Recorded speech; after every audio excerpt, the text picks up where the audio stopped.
ആർക്കറിയാം എനിക്ക് ഭയങ്കര സംതൃപ്തി തന്ന സിനിമയാണ്. മായാനദി എനിക്ക് ഭയങ്കരമായി സംതൃപ്തി തന്ന സിനിമയാണ്. ഈ രണ്ട് സിനിമ ആദ്യം പറയാൻ കാരണം ഈ രണ്ട് സിനിമയിൽ നിന്ന് ഞാനൊരു പൈസയും ഉണ്ടാക്കിയിട്ടില്ല. എന്നാൽ പൈസ നഷ്ടപ്പെട്ടിട്ട് തമിഴ് വേർഷൻ എടുത്ത് കഴിഞ്ഞ് എല്ലാം കഴിഞ്ഞ് റിലീസ് കഴിഞ്ഞപ്പം നസ്രിയ പറഞ്ഞു ഇങ്ങനെ തമിഴ്നാട്ടിലാരെങ്കിലും ചെരുപ്പിൻ്റെ പ്രതികാരം സിനിമയാക്കുക. കാര്യം അവിടെ ആ മനുഷ്യൻ ചെരുപ്പിടാതെ നടക്കുന്ന സ്ഥലം. ഭീഷ്മ എന്നൊരു വലിയ സിനിമയുടെ കൂടെ ഇറങ്ങി അതിനകത്ത് കംപ്ലീറ്റ്ലി അത് ഒലിച്ചുപോയി. ഇങ്ങനെ എടുക്കണോ വേണ്ടോ എന്ന് ആലോചിച്ചെടുത്ത സിനിമയാണ് ആൻഡ്രോയിഡ് കുഞ്ഞപ്പൻ. പക്ഷേ ഇന്ന് ഏഷ്യാനെറ്റിൽ എല്ലാ ആഴ്ചയിലും കാണിക്കുന്ന സിനിമയാണ്. എനിക്ക് തോന്നുന്നു TRPയിൽ ഇപ്പോഴും ഏറ്റവും മുമ്പിൽ നിൽക്കുന്ന സിനിമയാണ് ആൻഡ്രോയിഡ്. വിചാരിച്ച രീതിയിൽ വിജയമാകാഞ്ഞൊരു സിനിമ രണ്ടാം ഭാഗം എടുത്ത് വിജയിപ്പിക്കാൻ ഒത്താൽ അത് കിട്ടുന്ന സന്തോഷം ഭയങ്കര വലുതാണ്.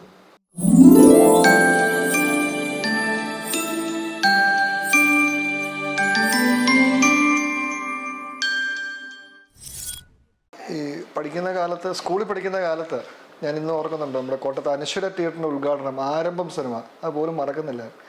കാണാൻ ഞങ്ങൾ ഇടിച്ച് നിന്ന് ടിക്കറ്റ് എടുത്തതും എല്ലാ സിനിമയ്ക്കും ഒന്നാം ദിവസം തന്നെ പോകുമായിരുന്നു.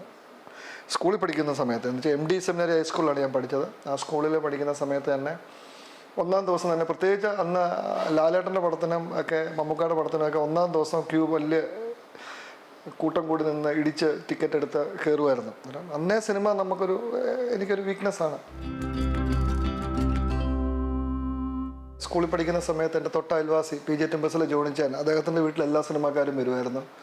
അദ്ദേഹത്തോടൊപ്പം അന്ന് നടന്ന ഷൂട്ടിങ്ങുകൾ, കോട്ടയത്ത് നടന്ന ഷൂട്ടിങ്ങുകൾ, എനിക്ക് വിശക്കുന്നു, പഞ്ചവടിപ്പാലൻ, കാട്ടുപോത്ത്, നാണയം, അങ്ങനെ ഒത്തിരി സിനിമകൾ. അന്ന് കോട്ടയമാണ് സിനിമയുടെ ഒരു ഹബ്ബെന്ന് പറയുന്നത്. അദ്ദേഹത്തോടൊപ്പം പോകും, അദ്ദേഹത്തിൻ്റെ വീട്ടിൽ സിനിമാക്കാർ വരും. ആ സമയം തൊട്ട് സിനിമയോടൊരു സ്നേഹം ഇങ്ങനെ മനസ്സിൽ ഇങ്ങനെ വന്നുകൊണ്ടേയിരുന്നു. ജൂബിലി ജോയിച്ചാൻ എൻ്റെ കടയിലെ കസ്റ്റമറാണ്. അല്ല, കോട്ടയത്തെ വലിയ ചെറുപുഷ്പം സിനിമാസ്, മാരുതി ഫിലിംസ്, തൊമ്മിക്കുഞ്ഞേട്ടൻ, ഇവരൊക്കെ സിനിമയിൽ വളരെ എപ്പോഴും നമ്മളെ ചെറുപ്പത്തിൽ സ്കൂളിലൊക്കെ പഠിക്കുമ്പോൾ ഇവർ നടക്കുന്ന വണ്ടികളെ, ഇവരോടൊപ്പം സിനിമാക്കാരൊക്കെ പോകുന്നത് കാണുമ്പോൾ തീർച്ചയായിട്ടും അത് തീർച്ചയായിട്ടും ഒരു ആഗ്രഹം മനസ്സിലുണ്ടാക്കും. അത് കഴിഞ്ഞ് ഞാൻ ചെന്നൈയിൽ പഠിക്കാൻ പോകുന്ന സമയത്ത്, മദ്രാസിൽ എഞ്ചിനീയറിങ്ങിന് പഠിക്കാൻ പോകുന്ന സമയത്ത് സുജാത ഫിലിംസിൽ സ്ഥിരമായിട്ട് പോയിരിക്കുകയാണ്. ലാലേട്ടൻ്റെ എൻ്റെ ഒരു ഫ്രണ്ടായിരുന്നു അവിടുത്തെ മാനേജർ, പ്രദീപ് എന്ന് പറയുന്ന ആൾ. അവിടെ പോയിരിക്കുമായിരുന്നു. അന്ന് സ്ഫടികം, എനിക്ക് തോന്നുന്നു ഒരുമാതിരി ഒത്തിരി സിനിമകൾ, തേന്മാവൻ കൊമ്പത്ത്, ഇതിൻ്റെയൊക്കെ എഡിറ്റിങ് ഞാൻ ഫുൾ എഡിറ്റിംഗ് സ്റ്റുഡിയോയിൽ ഇരുന്ന് കണ്ടതാണ്. അങ്ങനെ പല ആഗ്രഹങ്ങളിൽ നിന്ന് എത്തിയതാണ് ഈ സിനിമയിലേക്ക്. STK ഫ്രെയിംസാണ് ഇപ്പം ഞാൻ സിനിമയിൽ പ്രധാനമായി നിലനിർത്തിക്കൊണ്ടിരിക്കുന്നത്. മൂൺഷോട്ട് ഡിസ്ട്രിബ്യൂഷൻ കമ്പനിയായിട്ട് കണ്ടിന്യൂ ചെയ്യുകയാണ്. OPM ഡ്രീം മിൽസിൽ ഒത്തിരി വലിയ സിനിമകൾ ചെയ്തിട്ടുണ്ട്. അതിൽ നമുക്ക് പല പൈസകൾ വരാറുണ്ട്. അതുകൊണ്ട് അതും കണ്ടിന്യൂ ചെയ്യുന്നുണ്ട്. OPM ഡ്രീം മിൽ സിനിമാസ് ഇപ്പം എൻ്റെ മാത്രമാണ്. എന്നുവെച്ചാൽ ഈ STK ഫ്രെയിംസ് പോലെ തന്നെയാണ് മൂൺഷോട്ടും, അതുപോലെ തന്നെയാണ്. മൂൺഷോട്ട് കേരളത്തിന് പുറത്ത് തമിഴ്നാട്ടിലും തമിഴ് സിനിമയും ചെയ്തിട്ടുണ്ട്. അതുകൊണ്ട് തമിഴ് സിനിമ, അങ്ങനെ ഒരു അന്യഭാഷ സിനിമ വന്നാൽ ചെയ്യാൻ വേണ്ടി ആ കമ്പനി നിലനിർത്തുന്നു. മലയാളത്തിൽ കൂടുതലും STK ഫ്രെയിംസിലായിരിക്കും ചെയ്യുന്നത്. സംതൃപ്തി തന്ന സിനിമ എന്ന് ചോദിച്ചാൽ തീർച്ചയായിട്ടും ആർക്കറിയാം എനിക്ക് ഭയങ്കര സംതൃപ്തി തന്ന സിനിമയാണ്. മായാനദി എനിക്ക് ഭയങ്കരമായി സംതൃപ്തി തന്ന സിനിമയാണ്. ഈ രണ്ട് സിനിമ ആദ്യം പറയാൻ കാരണം ഈ രണ്ട് സിനിമയിൽ നിന്ന് ഞാനൊരു പൈസയും ഉണ്ടാക്കിയിട്ടില്ല. എന്നാൽ പൈസ നഷ്ടപ്പെട്ടിട്ടുമില്ല. മാനസികമായിട്ട് അല്ലെങ്കിൽ എനിക്ക് ഭയങ്കര ഇഷ്ടപ്പെട്ട സിനിമകളാണ് ഈ രണ്ട് സിനിമയും. പിന്നെ മഹേഷിൻ്റെ പ്രതികാരം, നമുക്ക് ലോകത്തിൽ കിട്ടാവുന്ന അവാർഡുകളെല്ലാം കിട്ടി. നാഷണൽ അവാർഡ്, സ്റ്റേറ്റ് അവാർഡ്, ലോകം മുഴുവൻ അവാർഡ്. ഇപ്പം എൻ്റെയൊക്കെ വീട്ടിൽ എൻ്റെ 4 ഫ്ലാറ്റിൽ നിറച്ച് വെച്ചിട്ട് ഇപ്പം ഇന്നലെ വൈഫിനോട് പറയാറ്, ഇനി പുതിയതായിട്ട് കുട്ടിക്കാനത്തൊരു വീട് പണിയുന്നതിനകത്ത് ഈ ട്രോഫി വെക്കാൻ വേണ്ടി ഒരു ഇത് വെക്കണമെന്ന്. അതുപോലെ മേടിച്ചെടുത്തത് അംഗീകാരം എപ്പോഴും നമുക്കൊരു സന്തോഷം തരുന്നതാണ്. എന്നാൽ തൻ കേസ് കൂടെ മഹേഷിൻ്റെ പ്രതികാരവും അതേപോലെ തന്നെയാണ്. ഇപ്പം IFFK തിരഞ്ഞെടുക്കപ്പെട്ടു. JC ഡാനിയൽ അവാർഡ് ഇപ്പം നമുക്ക് കിട്ടി. സ്റ്റേറ്റ് അവാർഡ് കിട്ടി. നാഷണൽ അവാർഡ് ആകാൻ പോകുന്നു. കിട്ടാൻ സാധ്യത കാണുമല്ലോ തീർച്ചയായിട്ടും ഇതിൻ്റെ ആ ഒരു ക്ലാസ് വെച്ച്. ഈ രണ്ട് സിനിമയിലും പണവും ഉണ്ടായി. അന്നേരം ആദ്യത്തെ 2 കഴിഞ്ഞ് പിന്നെ ഇഷ്ടമുള്ള സിനിമ മഹേഷിൻ്റെ പ്രതികാരവും എന്നാൽ തൻ കേസുകളുമാണ്. ഇനി മുമ്പ് ഈമായു നമ്മുടെ കമ്പനി ഏറ്റെടുത്ത സിനിമയാണ്. നമ്മളാണ് റിലീസ് ചെയ്തത്. നഷ്ടമുണ്ടായി. അതും IFFK പോയ സിനിമയാണ്. പക്ഷെ ആ നഷ്ടത്തിലൊന്നും എനിക്ക് യാതൊരു വേദന ഉണ്ടായിട്ടില്ല. കാരണം നമ്മൾ ആഗ്രഹിച്ച സിനിമകൾ നമുക്ക് കൊടുക്കാൻ ഒത്തു എന്നുള്ള ഒരു സന്തോഷം ഈ ഇതിലുണ്ട്. ഇപ്പം പണം നഷ്ടം വന്ന സിനിമ എന്ന് പറയുന്നത്, ഒന്ന് ഗാങ്സ്റ്ററാണ്, ഒന്ന് മമ്മൂക്ക അഭിനയിച്ച്, 2 നീരാളിയാണ് ലാലേട്ടൻ അഭിനയിച്ച്, 3 തമിഴിലെടുത്ത മഹേഷിൻ്റെ പ്രതികാരത്തിൻ്റെ തമിഴ് വെർഷനാണ്. അപ്പം തമിഴ് വെർഷൻ എടുത്തു കഴിഞ്ഞ് എല്ലാം കഴിഞ്ഞ് റിലീസ് കഴിഞ്ഞപ്പം നസ്രിയ പറഞ്ഞു ഇങ്ങനെ തമിഴ്നാട്ടിലാരെങ്കിലും ചെരുപ്പിൻ്റെ പ്രതികാരം സിനിമയാക്കുക. കാര്യം അവിടെ ആ മനുഷ്യൻ ചെരുപ്പിടാതെ നടക്കുന്ന സ്ഥലമാണ്. അന്നേരം അത് വലിയ നഷ്ടം വന്ന സിനിമ എന്നു എനിക്ക് തോന്നുന്നു നാരദൻ വലിയ നഷ്ടം വന്ന സിനിമയാണ്. പക്ഷെ ബിസിനസ്സിൽ ലാഭവും നഷ്ടവും ഇല്ലെങ്കിൽ എല്ലാവർക്കും ബിസിനസ് ചെയ്യാം. ഇപ്പം എൻ്റെ ഓഫീസിലെ മീറ്റിങ്ങൾ ഞാൻ പറയാറുണ്ട്. ഇപ്പം എൻ്റെ ഡ്രൈവർ, എൻ്റെ ഓഫീസിലെ കോഫി ബോയ്, അല്ലെങ്കിൽ ആർക്കും എല്ലാവർക്കും ബിസിനസ്, എല്ലാവരും മനുഷ്യരാണ്.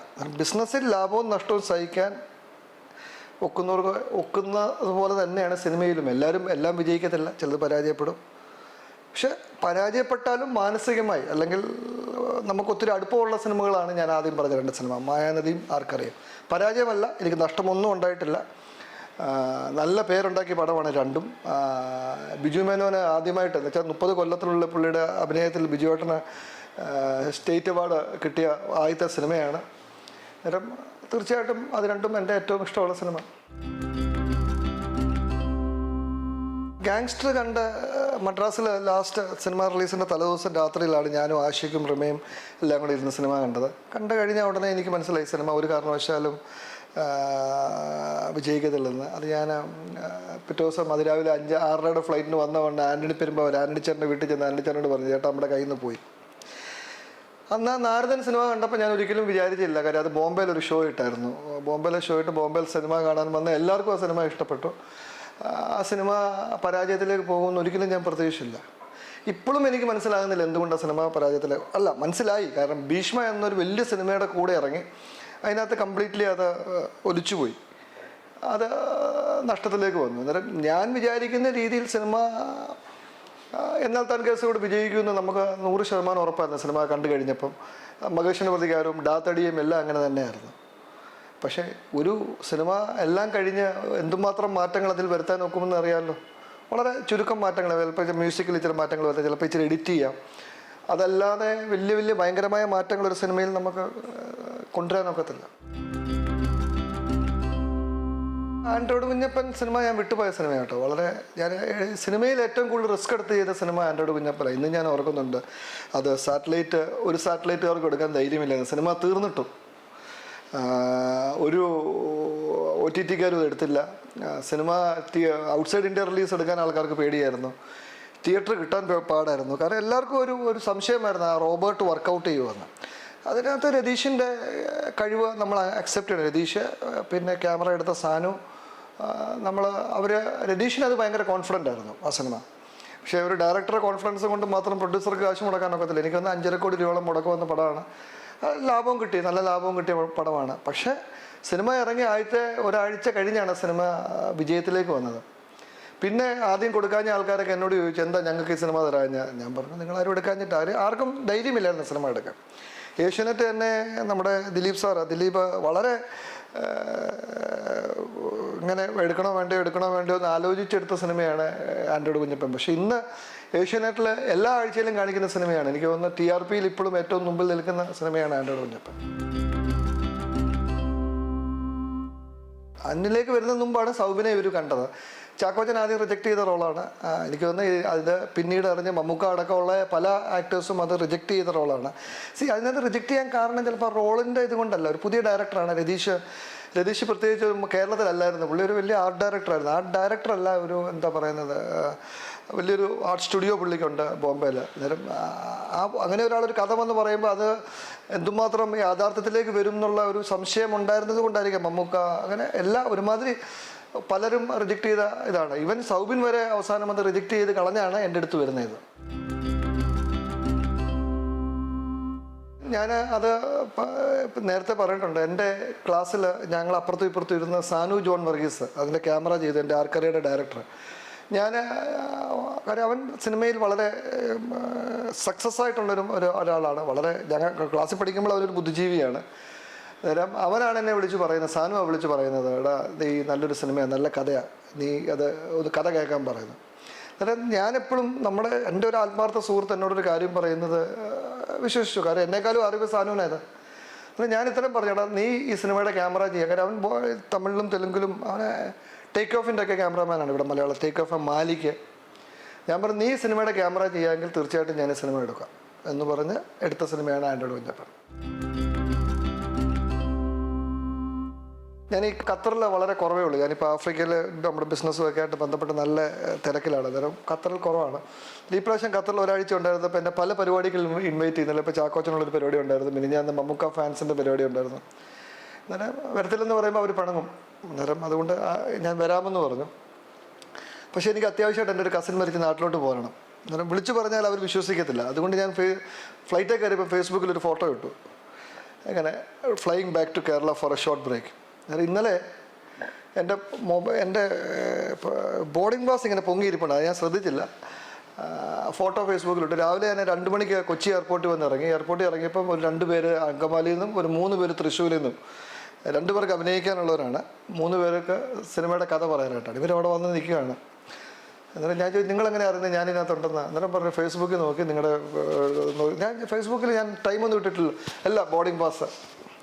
അന്നേരം അത് തന്നെയാണ് ഈ ഇന്നലെ നമ്മുടെ മൃണാൾ, നമ്മുടെ ബ്ലോഗർ, ഇന്നലെ അദ്ദേഹത്തെ കണ്ടപ്പോൾ അദ്ദേഹം എന്നെ പെട്ടെന്ന് വിളിച്ച് ഒന്ന് കാണണം.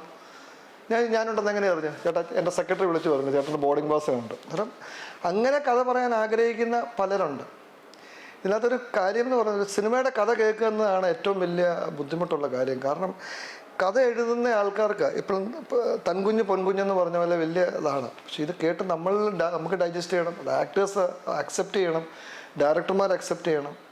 അന്നേരം ഞാനൊരു തികഞ്ഞ സിനിമാക്കാരനല്ല, എന്നുവെച്ചാൽ ഞാൻ പാർട്ട് ടൈമായിട്ട് സിനിമ ചെയ്യുന്നതുകൊണ്ട് ബിസിനസ്സുകളിൽ ഒത്തിരി സമയം ആവശ്യമുള്ളത് കൊണ്ടും ഒരു പരിധിക്കപ്പുറം സിനിമയുടെ കഥ കേൾക്കാൻ സാധിക്കാറില്ല. പിന്നെ എൻ്റെ എക്സിക്യൂട്ടീവ് പ്രൊഡ്യൂസറായിട്ടുള്ള ആൾക്കാരോട് ഞാൻ പറയും, നിങ്ങൾ നല്ലതൊക്കെയായിട്ട് തോന്നിയാൽ നിങ്ങൾ അരുണെ, സാൻറ്റി, സന്ദീപ്, ഇപ്പോൾ സന്ദീപ് സ്വന്തമായിട്ട് പ്രൊഡ്യൂസറായി, അവരോട് പറയും നിങ്ങൾ കഥ കേട്ട് നോക്കുക, നല്ലതാണെങ്കിൽ നമുക്കിരുന്ന് കേൾക്കാമെന്ന് പറയും. ഗാങ്സ്റ്ററിന് 2ാം ഭാഗം മമ്മൂക്ക ഡേറ്റ് തന്ന് ആഷിഖ് കപൂർ ഡയറക്റ്റ് ചെയ്യാമെന്ന് പറഞ്ഞാൽ തീർച്ചയായിട്ടും ഞാനായിരിക്കും എൻ്റെ പ്രൊഡ്യൂസർ. കാരണം ഞാൻ എന്ന ഒരു ബിസിനസ്സുകാരൻ പരാജയത്തിൽ നിന്ന് വിജയം ഉണ്ടാക്കണമെന്ന് ആഗ്രഹിക്കുന്ന വ്യക്തിയാണ്. ഏത് കാലത്തും ഞാൻ ഒത്തിരി ജീവിതത്തിൽ പരാജയം കണ്ടിട്ടുള്ള വ്യക്തിയാണ്. ഒത്തിരി പരാജയം എന്ന് പറഞ്ഞാൽ പരാജയമായിരിക്കും ചിലപ്പം കണക്ക് കൂട്ടിയാൽ കൂടുതൽ, സിനിമ അല്ല കേട്ടോ ഞാൻ പറയുന്നത്, ടോട്ടലി. പക്ഷേ അതിൽ നിന്ന് വിജയം ഉണ്ടാക്കണമെന്ന് ആഗ്രഹിക്കുന്ന ഒരു പൊട്ടിയൊന്നും പോയിട്ടില്ല കേട്ടോ സിനിമ. ഒരു വിചാരിച്ച രീതിയിൽ വിജയമാകാഞ്ഞൊരു സിനിമ 2ാം ഭാഗം എടുത്ത് വിജയിപ്പിക്കാൻ ഒത്താൽ അത് കിട്ടുന്ന സന്തോഷം ഭയങ്കര വലുതാണ്. ഞാൻ അതിൻ്റെ പ്രൊഡ്യൂസറാണ്, കാശ് പോയത് എനിക്കാണ്. ഞാൻ വളരെ ക്ലിയറായിട്ട് പറഞ്ഞു. ഇപ്പോൾ അത് എഴുതിയ അതിൻ്റെ റൈറ്റർ പ്രതികരിക്കാനില്ലെന്ന് പറഞ്ഞു. പ്രതികരിച്ചാലും ഞാനീ പറയുന്നതിനെതിരെ ആര് പ്രതികരിച്ചാലും അവർക്കൊരു പരിധിക്കപ്പുറം പ്രതികരിക്കാനൊക്കത്തില്ല. കാരണം ഞാൻ യാഥാർത്ഥ്യത്തോടെ പറയുന്ന കാര്യങ്ങളാണ്. കാരണം ഞാൻ അനുഭവിച്ച കാര്യങ്ങളും എൻ്റെ പോക്കറ്റിൽ നിന്ന് പോയ കാശിൻ്റെ കഥയും അല്ലെങ്കിൽ എൻ്റെ പോക്കറ്റിലേക്ക് വന്ന കാശിൻ്റെ കഥയും ഞാൻ അനുഭവിച്ച പല കാര്യങ്ങളാണ് ഞാൻ ഷെയർ ചെയ്യാറുള്ളത്. എന്ന് പറഞ്ഞ പോലെ പറഞ്ഞാണ് ഇത് തിരക്കഥ പൂർണ്ണമല്ലായിരുന്നു. ഇന്നലെ ഞാൻ കൊച്ചിയിൽ നമ്മുടെ പുതിയ സിനിമയുടെ സ്ക്രിപ്റ്റ് എഴുതുന്ന രവി കണ്ടു. ഞാൻ രവിയോട് ഒരു ഇൻ്റർവ്യൂ ഒക്കെ കണ്ടു, നല്ല ഇൻ്റർവ്യൂ ആയിരുന്നു. ഞാൻ പറഞ്ഞു, നിങ്ങളെ അതിനകത്ത് പറഞ്ഞിട്ടുണ്ടെന്ന് പറഞ്ഞു. കാര്യം ഗാങ്സ്റ്റർ സിനിമയുടെ സ്ക്രിപ്റ്റ് പേപ്പറിലേക്ക്, അന്ന് രവി എഴുത്തുകാരനല്ല, മറ്റേ പേപ്പറിലേക്ക് എഴുതി നിന്ന ആളാണ്. പിന്നെയാണ് രവി വലിയ എഴുത്തുകാരനൊക്കെ ആയത്. ഞാൻ പറഞ്ഞു, നിങ്ങളും കൂടി നമ്മുടെ സ്ക്രിപ്റ്റ് നശിപ്പിച്ച് എന്ന് പറഞ്ഞു എഴുതാതെ. അന്നേരം പുള്ളി ഇരുന്ന് ചിരിച്ചു. അന്നേരം അത് ഞാൻ വളരെ യാഥാർത്ഥ്യമായിട്ട് പറഞ്ഞ കാര്യമാണ്. സ്ക്രിപ്റ്റ് ഇല്ലാഞ്ഞ് തന്നെയാണ് സിനിമയുടെ പരാജയം. ഗാങ്സ്റ്റർ സിനിമ റിലീസ് ചെയ്ത് ഫസ്റ്റ് ഷോ എനിക്ക് സരിതാ സവിത സംഗീതയിൽ ഓടുമ്പോൾ ഇൻ്റർവെൽ ആകുന്നതിന് മുമ്പ് ഒരു TV ചാനലിൽ എഴുതി വന്നു ഒരു ഇതായിട്ട്, ഗാങ്സ്റ്റർ സിനിമ വൻ പരാജയം. അന്ന് മലയാളത്തിൽ ഏറ്റവും കൂടുതൽ സിനിമ ഫസ്റ്റ് ഡേ എടുത്ത സിനിമയാണ്. സിനിമ മോശമായി പോയത് കൊണ്ട് ആ ചാനലുകാർ എഴുതിയത് വിജയിച്ചു. സിനിമ നല്ലതായിരുന്നെങ്കിൽ നമുക്ക് ഫൈറ്റ് ചെയ്യാമായിരുന്നു. പക്ഷെ സിനിമ നമുക്ക് ഫൈറ്റ് ചെയ്യാനില്ലായിരുന്നു. കാരണം ആദ്യത്തെ ദിവസം കളക്ഷൻ്റെ നേരെ പകുതിയായി, 2ാം ദിവസം 3ാം ദിവസം അത് TV-ക്കാർ പറഞ്ഞുകൊണ്ടല്ല. പക്ഷേ സിനിമ നല്ലതായിരുന്നെങ്കിൽ, എന്ന് വെച്ചാൽ സിനിമ വളരെ ഗംഭീരമായിരുന്നെങ്കിൽ ആ റൈറ്റപ്പ് അങ്ങനെ വന്നത് നമ്മുടെ സിനിമയുടെ കളക്ഷനെ ഭയങ്കരമായും ബാധിച്ചേനെ. തീർച്ചയായിട്ടും പല സിനിമയ്ക്കും സംഭവിക്കാറുണ്ട്. റിവ്യൂ ഒക്കെ കേട്ട് പോകും. ഇപ്പം ഞാൻ പറയാറുണ്ട്, ഇപ്പം ഞാൻ തിരുവനന്തപുരം സ്ഥിരം പോകുന്ന റൂട്ടാണ്. ഇപ്പം കാസർഗോഡോ അല്ലെങ്കിൽ ഞാൻ പോകാത്ത റൂട്ടിൽ കൂടെ പോകുമ്പം നല്ല ഹോട്ടൽ ഏതാ ഗൂഗിളിൽ അടിച്ച് നോക്കും. അന്നേരം അതിനകത്ത് ഏറ്റവും സ്റ്റാർ കിടക്കുന്ന ഹോട്ടൽ അല്ലെങ്കിൽ ഏറ്റവും നല്ല റിവ്യൂ കിടക്കുന്ന ഹോട്ടലിൽ കയറി നമ്മൾ ഭക്ഷണം കഴിക്കും. ചിലപ്പോൾ നല്ലതാകണമെന്നില്ല എന്ന് പറഞ്ഞ പോലെയാണ് റിവ്യൂ പലപ്പോഴും മനുഷ്യനെ ഇൻഫ്ലുവൻസ് ചെയ്യാറുണ്ട്. ഇത് തന്നെയാണ് നമ്മുടെ ബുക്ക് മൈ ഷോയിലും ഞാൻ പറഞ്ഞില്ല, അതൊക്കെ ഒത്തിരി ഒത്തിരി ഒത്തിരി ഒത്തിരി ഫ്രോഡ് ഇടപാടുകൾ അതിനകത്ത് നടക്കുന്നുണ്ടോ. ഇതൊക്കെ സത്യം പറഞ്ഞാൽ ഞാനിപ്പോൾ ഒരു ഫിലിം എത്തിക്സ് കമ്മിറ്റിയിലെ മെമ്പറാണ്. ഞാൻ ആ കമ്മിറ്റിയിൽ ശക്തമായി വാദിക്കുന്ന കാര്യങ്ങളാണ്. ഇതൊക്കെ ഗവൺമെൻറ് നിയമം മൂലം നിരോധിക്കേണ്ട സാധനങ്ങളാണ്. ബുക്ക് മൈ ഷോ നല്ലതാണ്, പക്ഷേ അവരൊന്നും റിവ്യൂവും സ്റ്റാറും ഇടേണ്ട ആവശ്യമില്ല. ഞാൻ വളരെ ക്ലിയർ ആയിട്ട് പറയാം, ബുക്ക് മൈ ഷോയിലൊക്കെ കാശ് കൊടുത്ത് റിവ്യൂ ഇടുന്നുണ്ട്. എന്നോട് കാശ് ചോദിച്ചിട്ടുണ്ട്. ഞാൻ കാശ് കൊടുത്ത് റിവ്യൂ ഇടാൻ ആഗ്രഹിക്കാത്ത വ്യക്തിയാണ്. സിനിമ മോശമായെങ്കിൽ മോശമായി. അന്നേരം അത് പ്രോത്സാഹിപ്പിക്കുന്ന ആൾക്കാർ, അത് ആവശ്യമുള്ള ആൾക്കാരുണ്ട്. അതങ്ങനെ പൈസ കൊടുത്ത് എന്നാ പോസിറ്റീവ് ഇടിക്കുക, മാക്സിമം കമൻസ് പൈസ കൊടുത്ത് മേടിക്കുക. എന്നിട്ട് ഇതൊക്കെ സിനിമയെ ഭയങ്കരമായിട്ട് ബാധിക്കും. ഇതുപോലെ പൈസ ഇല്ലാത്ത പ്രൊഡ്യൂസേഴ്സ് ഇഷ്ടം പോലെ ഉണ്ട് വേറെ. അവരിവിടുന്ന് കൊണ്ടുവന്ന് ഇവർക്ക് പൈസ കൊടുക്കും. അന്നേരം അതെല്ലാം നിരോധിക്കേണ്ട കാലം, അല്ലെങ്കിൽ അതിലൊക്കെ വ്യക്തമായിട്ടൊരു നിയമം കൊണ്ടുവരേണ്ട കാലം അതിക്രമിച്ചേക്കുവാണ്. നമ്മുടെ കമ്മിറ്റിയിൽ ഞാൻ ശക്തമായിട്ട് ഉന്നയിച്ചുകൊണ്ടിരിക്കുന്ന ഒരു കാര്യമാണത്. സിനിമ ഗംഭീരം പാണെങ്കിൽ, ഇപ്പം ഞാൻ എക്സാമ്പിൾ, എന്നാൽ താൻ കേസ് കൂടെ സിനിമയിൽ എവിടെയെങ്കിലും പാളിച്ച ഉണ്ടായിരുന്നെങ്കിൽ ഒന്നാമത്തെ ദിവസം ആ ഷോ കഴിയുമ്പോൾ ഉണ്ടാകേണ്ട അവസ്ഥ എന്തായിരുന്നു? ഇപ്പം കേരളത്തിലെ ഏറ്റവും വലിയ രാഷ്ട്രീയ പാർട്ടിയിൽ സൈബർ കൈകാര്യം ചെയ്യുന്ന ആൾക്കാർ, ഞാനും ആ പാർട്ടിയിൽ വിശ്വസിക്കുന്ന വ്യക്തിയാണ്. എങ്കിൽ പോലും അവർ നമുക്കെതിരെ, ഞാൻ പറഞ്ഞ തിയേറ്റർ സിനിമ കണ്ടുകൊണ്ടിരിക്കുമ്പോഴാണ് ആൾക്കാർ പുറത്തുനിന്ന് വന്ന് ചെവി വന്ന് പറയുകയാണ് വലിയ പ്രശ്നമാണ്, കയ്യിൽ നിന്ന് കാര്യങ്ങളെല്ലാം വിട്ടുപോയി, എല്ലാ മാധ്യമങ്ങളിലും നമുക്കെതിരാണ്. പക്ഷേ നമ്മുടെ ആ സിനിമ വളരെ ഗംഭീരമായിരുന്നു. നമ്മൾ പറഞ്ഞ കഥ ജനത്തിന് ഇഷ്ടപ്പെട്ടു. അതുകൊണ്ട് ആ സിനിമ അതിനെ ഓവർകം ചെയ്തു. അത് ഓവർകം ചെയ്യാം, പക്ഷേ നമ്മൾ ഒത്തിരി അതിനകത്ത് എഫേർട്ട് ഇടണം. പക്ഷേ തീർച്ചയായിട്ടും എത്ര വലിയ പണമാണെങ്കിലും അതിനെ ഒരു പരിധി വരെ ഒരു ഞാൻ പറഞ്ഞില്ലേ, ഇതിനകത്ത് നമ്മുടെ ഒക്കെ നാട്ടിൽ, എൻ്റെ നാട്ടിൽ പറയാറുണ്ട്, നീർക്കോലി കടിച്ചാലും അത്താഴം മുടങ്ങും എന്ന് പറഞ്ഞ പോലെ വലിയ പടമാണെങ്കിൽ പോലും അതിനെയും ചെറുതായ രീതിയിൽ എഫക്റ്റ് ചെയ്യാം. എൻ്റെ അടുത്ത് യാതൊരു ട്രീറ്റ്മെൻറ്റും കുറവൊന്നുമില്ല. ഞാൻ ട്രീറ്റ്മെൻറ്റ് മോശമാണെങ്കിൽ സിനിമ അവിടെ വെച്ച് നിർത്തും, അല്ലെങ്കിൽ ആവശ്യം വന്നാൽ ഡയറക്ടറോട് മാറാൻ പറയും. കാരണം ഞാൻ സിനിമ കൊണ്ട് ജീവിക്കുന്ന വ്യക്തിയല്ല. പക്ഷേ സത്യമായിട്ടും വളരെ വളരെ വളരെ ദാരുണമായിട്ടുള്ള ഒരു അവസ്ഥയാണ്. പല പ്രൊഡ്യൂസേഴ്സിനും സെറ്റിൽ പോയാൽ അവർ, ഞാൻ ഒരു ചെറിയ എക്സാമ്പിൾ പറയാം. എനിക്ക് എൻ്റെ ചെറുപ്പത്തിൽ കോളേജിൽ പഠിക്കുമ്പോൾ എനിക്ക് ബസ് സർവീസ് ഉണ്ടായിരുന്നു. അറിയാമല്ലോ, ബസ് സർവീസിൽ നമ്മൾ ബസ്സിൽ ഇങ്ങനെ കയറി നമ്മുടെ ബസ്സാന്ന് കാണിക്കാൻ വേണ്ടി ഇങ്ങനെ ഷൈൻ ചെയ്ത് ടിക്കറ്റൊക്കെ എഴുതി കൊടുക്കും, അല്ലെങ്കിൽ മറ്റേ ഡോറിൻ്റെ അവിടെ നിൽക്കും. 2-3 ബസ് സർവീസ് ഉണ്ടായിരുന്നു. നമ്മുടെ ബസ്സിലെ കണ്ടക്ടർ നല്ല സുന്ദരനായിട്ടൊരു കണ്ടക്ടറായിരുന്നു. അതിൽ പുള്ളി നമ്മുടെ കോളേജിലെ പെമ്പിള്ളേർ ചോദിച്ചു, സന്തോഷിൻ്റെ ബസ്സാണെന്ന് ചോദിച്ചപ്പോൾ സന്തോഷില്ലാത്ത പോട്ടറാണ് എന്ന് പറഞ്ഞു. എന്ന് പറഞ്ഞ പോലെയാണ് ഇപ്പം പല പ്രൊഡ്യൂസേഴ്സിൻ്റെ അവസ്ഥ. ഒരു വിലയും കിട്ടുന്നില്ല. എല്ലാവരുടെയും കാര്യമല്ല പറയുന്നത്. ഇപ്പം ആൻ്റണി പെരുമ്പാവൂർ എന്ന് പറയുന്ന വലിയൊരു പ്രൊഡ്യൂസറെ മാറ്റി നിർത്താൻ ഒരു ഡയറക്ടർക്ക് ഒക്കത്തില്ല, അല്ലെങ്കിൽ ലിസ്റ്റിൻ സ്റ്റീഫനെ മാറ്റി നിർത്താൻ ഒക്കത്തില്ല, അല്ലെങ്കിൽ ആൻഡോ ജോസഫിനെ മാറ്റി നിർത്താൻ ഒക്കത്തില്ല. അവരല്ല ഉദ്ദേശിക്കുന്നത്. ഈ സാധാരണഗതിയിൽ 1-2 സിനിമ എടുത്ത്, അല്ലെങ്കിൽ പുതിയതായിട്ട് വരുന്ന സിനിമ എടുക്കാൻ വരുന്ന പ്രൊഡ്യൂസേഴ്സ്, അവരുടെ അവസ്ഥയാണ് വളരെ വളരെ മോശം. അതുകൂടാതെ ഒത്തിരി പഴയ പ്രൊഡ്യൂസേഴ്സും ഉണ്ട് സിനിമയൊക്കെ എടുക്കാതെ വല്ലപ്പോഴും സിനിമ എടുക്കുന്നത്. അവർക്കും അവരുടെയും അവസ്ഥ സിനിമ മേഖലയിൽ വളരെ മോശമാണ്. ഒരു താരത്തിന് സിനിമ എടുക്കുന്നതിനൊക്കെ ഒരു പരിധിയുണ്ട്.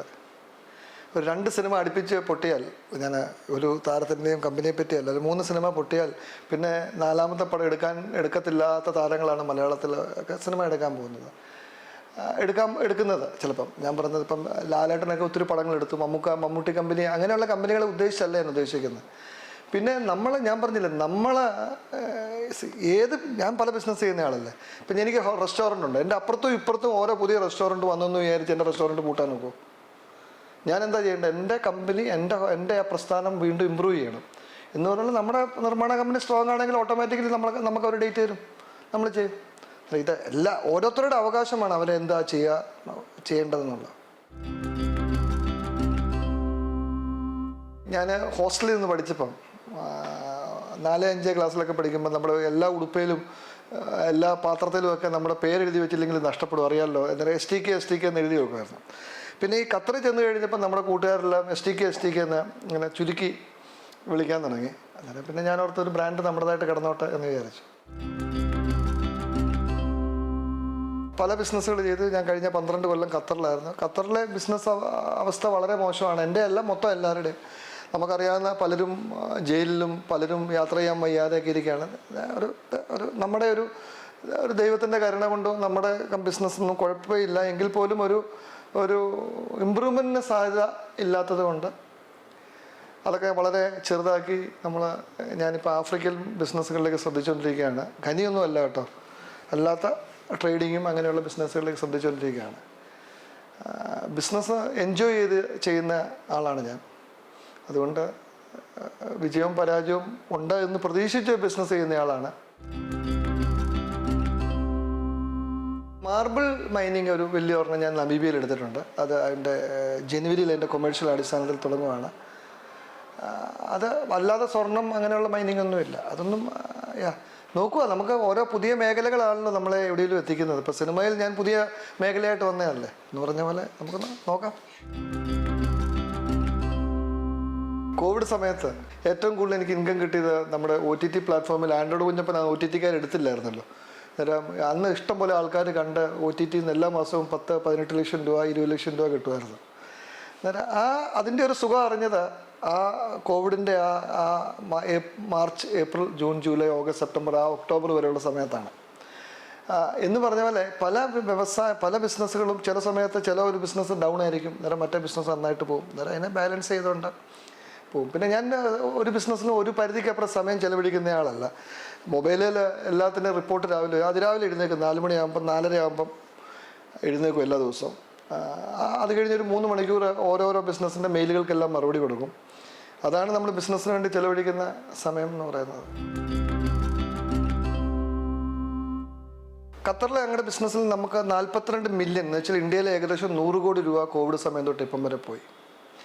ഖത്തറിലെ ബിസിനസ് കഴിഞ്ഞ ഒരു കൊല്ലത്തെ നഷ്ടം 10 കോടിയാണ്. ഈ കറക്റ്റായിട്ടുള്ള എനിക്കൊരു സിനിമയിലും 10 കോടി രൂപ നഷ്ടപ്പെട്ടിട്ടില്ല. ഒരു ദിവസം എൻ്റെ ഓഫീസിലെ സെക്രട്ടറി ഉണ്ടായിരുന്നു, എൻ്റെ സ്വപ്ന എന്നാണ് ആ കുട്ടി, ഇപ്പം ഇല്ല എൻ്റെ കൂടെ.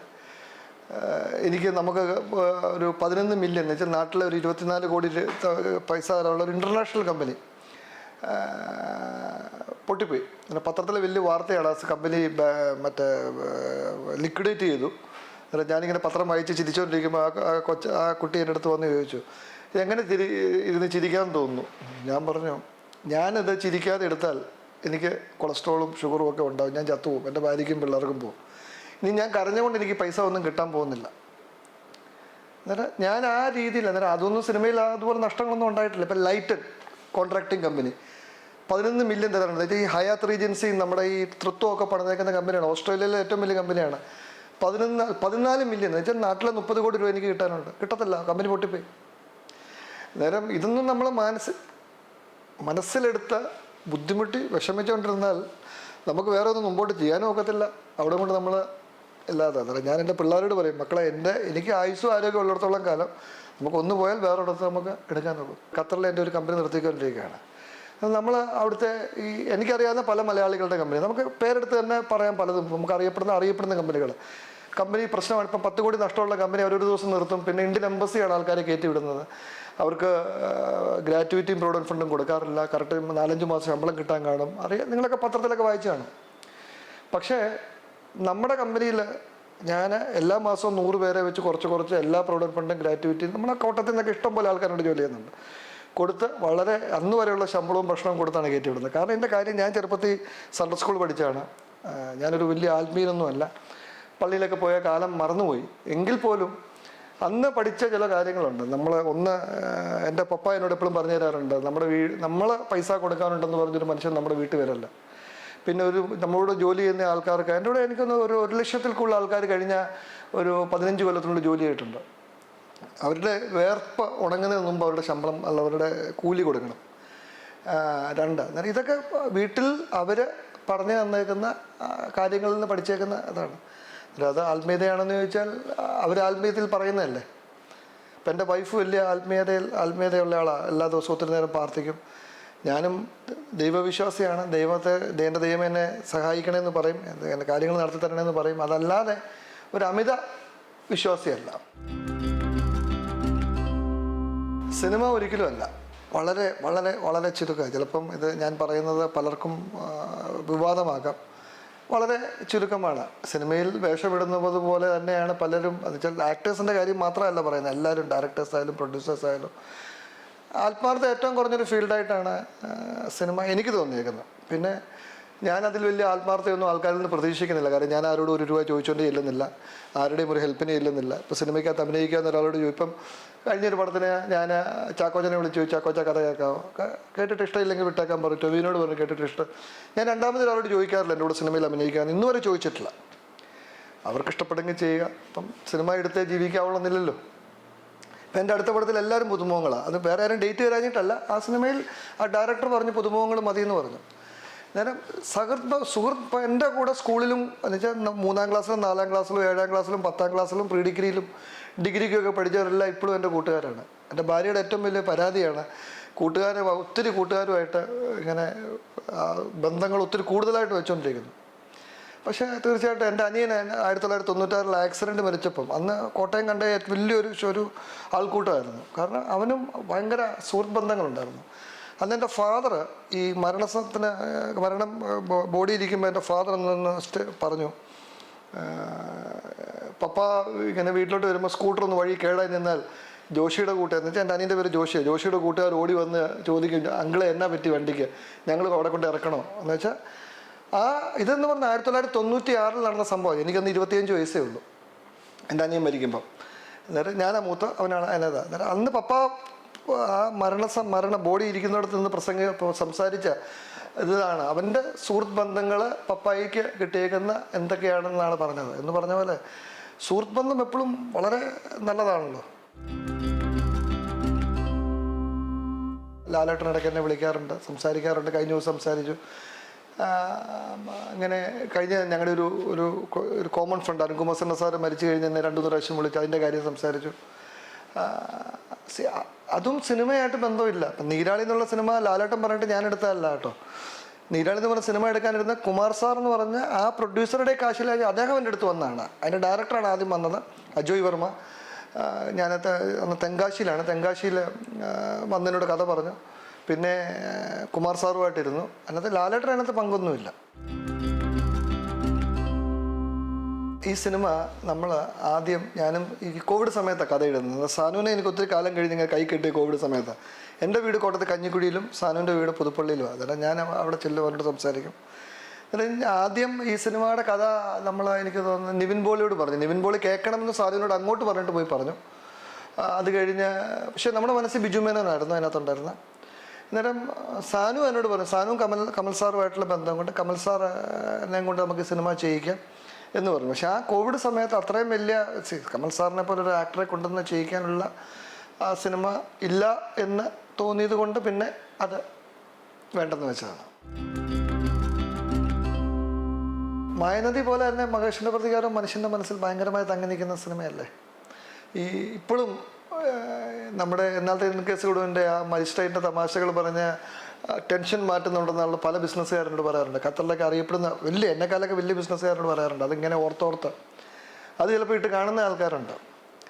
അപ്പോൾ എനിക്ക് തോന്നുന്നത് എൻ്റെ സിനിമ എൻ്റെയും അല്ലെങ്കിൽ എൻ്റെ ആശിക്കിൻ്റെ അല്ലെങ്കിൽ ഞാനുമായിട്ട് അസോസിയേറ്റ് ചെയ്തേക്കുന്ന എല്ലാം തന്നെ അതിനകത്ത് എവിടെയെങ്കിലുമൊക്കെ എന്തെങ്കിലുമൊക്കെ മനുഷ്യൻ്റെ മനസ്സിൽ ഓർമ്മയിൽ വെക്കാനായിട്ടുള്ള ഇതുണ്ട്. മായനദി പോലെ തന്നെ അങ്ങനെ ആകണമെന്ന് ചിന്തിക്കുന്ന വ്യക്തിയാണ് ഞാൻ. കാരണം നാളെ ഒരു ഭയങ്കര സിനിമ കണ്ട് ഭയങ്കര വിജയിച്ചു, പിന്നെ അത് മറന്നുപോയാൽ നാളെ നമ്മുടെ തലമുറ ഇതൊന്നും ഓർക്കത്തില്ല. തലമുറ ഓർക്കണം. ഇപ്പം കിരീടം എന്നും ഓർക്കും, നിറക്കൂട്, യാത്ര, അങ്ങനെ ഇസൈനസ് അബ്ദുള്ള, അങ്ങനെ ഇതൊക്കെ സിനിമകൾ. ആ സിനിമയൊക്കെ മനുഷ്യൻ്റെ മനസ്സിൽ ഇന്നും നിൽക്കുന്നുണ്ട്. എന്നാൽ കഴിഞ്ഞ ഒരു 15 കൊല്ലത്തിനുള്ളിലുള്ള എത്ര സിനിമ മനുഷ്യൻ്റെ മനസ്സിൽ നിൽക്കുന്നുണ്ട്. അന്ന് ഇത്രയും സാറ്റലൈറ്റ് ഇല്ല, OTT ഇല്ല, എന്നിട്ട് പോലും മനുഷ്യൻ്റെ മനസ്സിൽ തങ്ങി നിൽക്കുന്ന താളവട്ടം ഒത്തിരി സിനിമകൾ, മമ്മൂക്കയുടെയും മോഹൻലാലിൻ്റെയും എല്ലാം സിനിമകൾ മനുഷ്യൻ്റെ മനസ്സിൽ നിൽക്കുന്നുണ്ട്. പക്ഷേ ഇല്ലാത്തതിൻ്റെ കാര്യം എന്ന് പറയുന്നത് ആ സിനിമയിൽ ആ ഡെപ്ത് ഇല്ലാതെ പോകുന്നതുകൊണ്ട്. ചില മായാനദിയിൽ ഡെപ്ത് ഉണ്ടായിരുന്നു, മഹേഷിൻ്റെ പ്രതികാരത്തിൽ ഡെപ്ത് ഉണ്ടായിരുന്നു, അല്ലെങ്കിൽ എന്തെങ്കിലും നമുക്ക് പറയാനൊത്തു. അതുകൊണ്ട് മനുഷ്യൻ ഓർത്തിരിക്കുന്നു. ഇച്ചിരിയേറെ പൈസ ആഫ്രിക്കയിലൊക്കെ ബിസിനസ് ചെയ്തുണ്ടാക്കിയിട്ട് ബാഹുബലി പോലൊരു സിനിമ എടുത്താൽ കൊള്ളാമെന്ന് വലിയ ആഗ്രഹമുണ്ട്. പക്ഷേ ഇപ്പം പ്രായമൊക്കെ ഒരു പ്രശ്നമാണ്. ഇപ്പം വലിയ പ്രായമൊന്നുമില്ല കേട്ടോ.